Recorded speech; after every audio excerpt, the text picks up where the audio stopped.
অনুরাগের ছোঁয়ার আজকের পর্বে দেখা যায় দীপা হসপিটালে যাওয়া মাত্রই কিভাবে কেবিনে ঢুকবে ভেবে পায় না। তখনই নির্মলা এসে বলে, আপনি ডক্টর সূর্য সেনগুপ্ত স্যারের ওয়াইফ না? তখনই দীপা বলে, তুমি নির্মলা তাই না? এরপরে দীপা কান্নায় ভেঙে পড়ে আর বলে, তুমিই আছো যে আমাকে আজ সাহায্য করতে পারে, আমার পরিবারকে বাঁচাতে পারে। তখনই নির্মলা বলে, কি হয়েছে বলুন আপনি আমাকে। ঠিক তখনই দীপা সবটা খুলে বলে। এরপরে নির্মলা বলে, আমার চাকরি থাকে থাক যাই যাক, আমি আজ সবটা করব বলেই দীপাকে ভিতরে নিয়ে যায়। এদিকে কুন্তলার বাড়াবাড়ি তো শেষ নেই। কুন্তলা সমানে রূপার সাথে ঝামেলা করতে থাকে, যে সবটা দেখে সকলেই রেগে যায়। পরিবেশটা কিভাবে সামলাবে ভেবে পায় না। কুন্তলা বলে, সোনার সাথে যেটা হচ্ছে ঠিকই হচ্ছে। অন্যদিকে নির্মলা দীপাকে নার্সের ছদ্মবেশে কেবিনে ঢোকার ব্যবস্থা করে দেয়। তারপরেই দীপা কেবিনের ভিতরে ঢুকেই মিস রুথকে সবটা খুলে বলে যে সোনা ইচ্ছে করে তার ক্ষতি করতে চায়নি, সবটা একটা অ্যাক্সিডেন্টলি হয়েছে।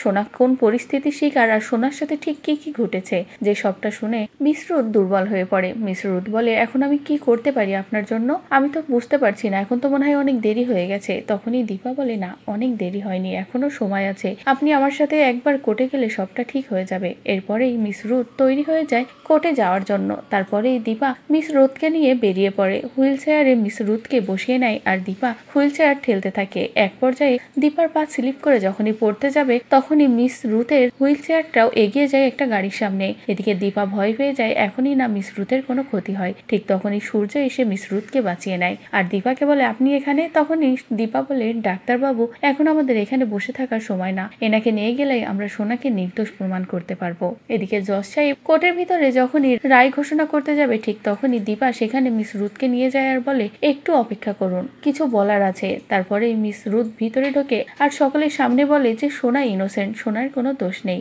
যে কথা শুনে তো কুন্তলা অবাক হয়ে যায়। এদিকে সোনার নির্দোষ প্রমাণ হয়। তারপরে সোনাকে বাইরে বের করে আনা হলে দীপা সোনাকে কিছু বোঝাতে গেলে সোনা কোনো কথাই শোনে না। দীপা বারবার বলে, কুন্তলা তোর ক্ষতি চায়, কিন্তু সোনা কোনো কথা শোনে না, উল্টো দীপাকে ধাক্কা মেরে দূরে সরিয়ে দেয়, যেটা দেখে তোর রূপা রেগে যায়। তো বন্ধুরা, এই ছিল অনুরাগের ছোঁয়ার আজকের পর্বের আপডেট। পরবর্তী আপডেট পেতে অবশ্যই আমাদের চ্যানেলটি সাবস্ক্রাইব করো।